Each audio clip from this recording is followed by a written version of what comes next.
दोस्तों, भारत में reserve bank of India एक देश की केंद्रीय बैंक है और ये केंद्रीय बैंक होने के नाते भारत में जितने भी बैंक है उसको रेगुलेट करने का काम रिजर्व बैंक ऑफ इंडिया करती है। वैसा ही देश में रूरल डेवलपमेंट और एग्रीकल्चर डेवलपमेंट के लिए जो केंद्रीय बैंक है वो है नाबार्ड। नाबार्ड एक बैंक है जिसका फुल फॉर्म है national bank for agriculture and rural development. ये नाबार्ड जो बैंक है 1982 तक आरबीआई का एक पार्ट थी, बट 12 जुलाई 1982 में आरबीआई ने नाबार्ड को अलग किया। नाबार्ड एक देश में सरकारी बैंक है और जैसे आरबीआई में अलग अलग पदों का रिक्रूटमेंट आरबीआई द्वारा किया जाता है, जैसे RBI assistant, RBI B grade officer, वैसा ही रिक्रूटमेंट प्रोसेस नाबार्ड चलाती है। तो नाबार्ड के अंदर अलग अलग पदों का रिक्रूटमेंट होता है, उसी में से एक है डेवलपमेंट असिस्टेंट। दोस्तों, आरबीआई में जैसे आरबीआई असिस्टेंट पोस्ट होती है वैसा ही नाबार्ड में डेवलपमेंट असिस्टेंट पोस्ट है। और जितने भी लोग सरकारी बैंक में करियर करना चाहते हैं उनके लिए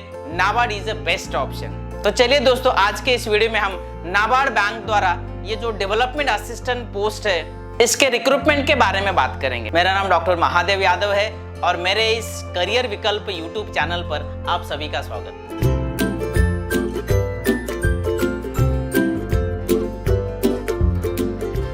दोस्तों, आरबीआई में जो असिस्टेंट पोस्ट होता है उसके लिए जितने भी सर्विसेज और फैसिलिटीज और सैलरी मिलता है उतनी फैसिलिटी और सर्विसेज और सैलरी आपको नाबार्ड में डेवलपमेंट असिस्टेंट पोस्ट के लिए मिलेगा। तो दोस्तों, आज के इस वीडियो में हम डेवलपमेंट असिस्टेंट पोस्ट के लिए जो एजुकेशनल क्वालिफिकेशन है कितना रिक्वायर है इसी के बारे में बात करेंगे।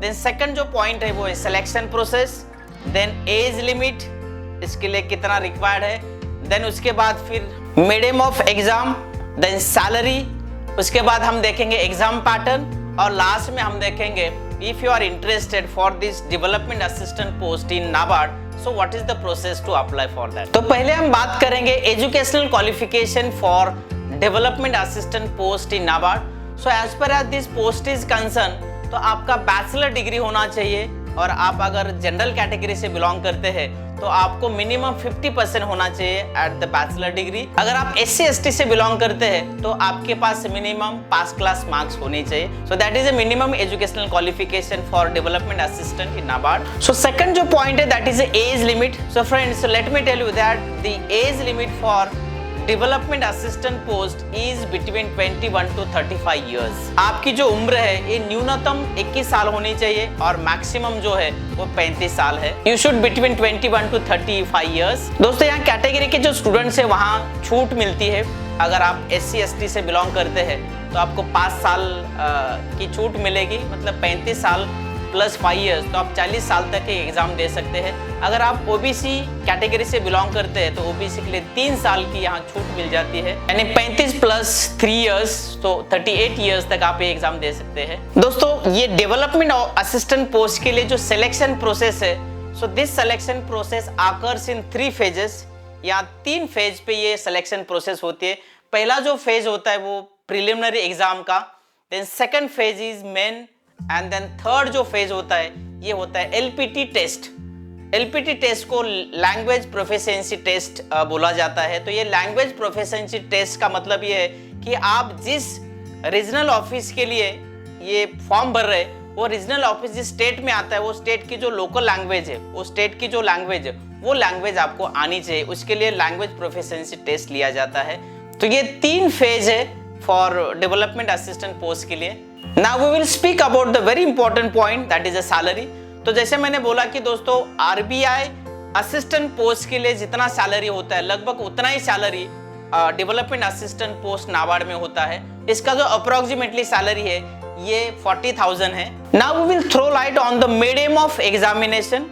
ये एग्जाम अगर देना है तो कौन से लैंग्वेज में आप देख सकते हैं, तो देयर आर 2 लैंग्वेजेस, 2 लैंग्वेज में आप ये एग्जाम दे सकते हैं। एक है इंग्लिश और दूसरा है हिंदी। दोस्तों, अब हम बात करेंगे एग्जाम पैटर्न के बारे में। जैसे मैंने बोला कि this exam occurs in 3 phases, 3 phase में ये होती है। तो पहले हम देखेंगे कि जो प्रिलिमिनरी एग्जाम होती है उसके लिए कितने क्वेश्चंस रहते हैं और कितने मार्क्स के लिए रहते हैं, तो इस बारे में अभी बात करेंगे। तो दोस्तों, प्रिलिमिनरी जो एग्जाम होती है उसमें देयर आर 3 टेस्ट होते हैं। पहली जो टेस्ट रहती है वो इंग्लिश लैंग्वेज की, जिसपे नंबर ऑफ क्वेश्चन 40 रहेंगे और जो मार्क्स 40 होते हैं। देन न्यूमेरिकल एबिलिटी के लिए 30 क्वेश्चंस रहेंगे और 30 marks. Then test of reasoning के लिए 30 मार्क्स और 30 क्वेश्चंस रहते हैं। और आपको जो टोटल समय मिलता है फर्स्ट पेपर के लिए वो 60 मिनट्स का, 1 घंटे का होता है। एंड देन टोटल क्वेश्चंस अगर देखा जाए तो 100 रहते हैं और मैक्सिमम जो मार्क्स होते हैं ये 100। और ये जो प्रीलिमिनरी एग्जाम होता है ये ऑनलाइन होता है। अभी हम बात करेंगे मेन एग्जाम के बारे में। तो मेन एग्जाम भी ऑनलाइन कंडक्ट किया जाता है। और ये जो मेन एग्जाम होती है ये ऑब्जेक्टिव टाइप और डिस्क्रिप्टिव ऐसे 2 फेज में होती है। पहला जो टेस्ट होता है मेन एग्जाम में वो रीजनिंग का होता है, जिसमें 30 क्वेश्चंस और 30 मार्क का ये टेस्ट होता है। देन सेकंड जो होता है क्वांटिटेटिव एप्टीट्यूड का, जो 30 क्वेश्चंस रहेंगे और 30 मार्क्स के लिए।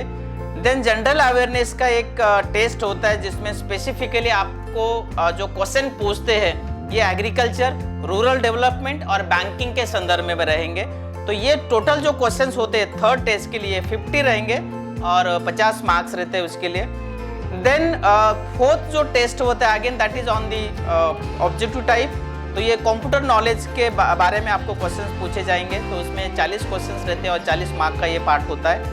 और जैसे मैंने बोला कि जो मेन एग्जाम होता है ये ऑब्जेक्टिव टाइप और डिस्क्रिप्टिव टाइप होता है। तो जो 5वां टेस्ट होता है ये टेस्ट ऑफ इंग्लिश लैंग्वेज जो डिस्क्रिप्टिव होता है, जिसमें एसे आते हैं और लेटर राइटिंग के क्वेश्चंस होते हैं। तो आपको ये डिस्क्रिप्टिव टाइप ये पेपर होता है जिसको 50 मार्क्स अलॉट किए गए हैं। तो टोटल जो मार्क्स है ये 200 मार्क का ये टोटल मेन एग्जाम होता है डेवलपमेंट असिस्टेंट पोस्ट का।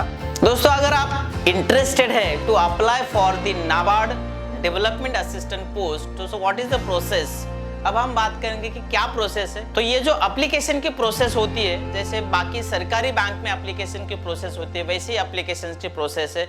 ये पूरी ऑनलाइन होती है। There is no any offline practice और any offline process.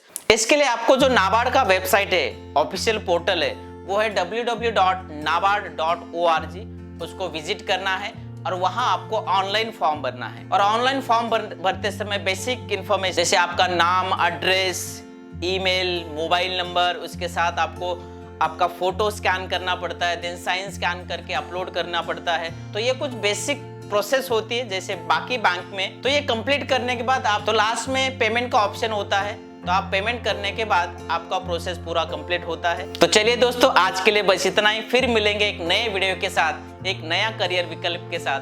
Thank you for watching.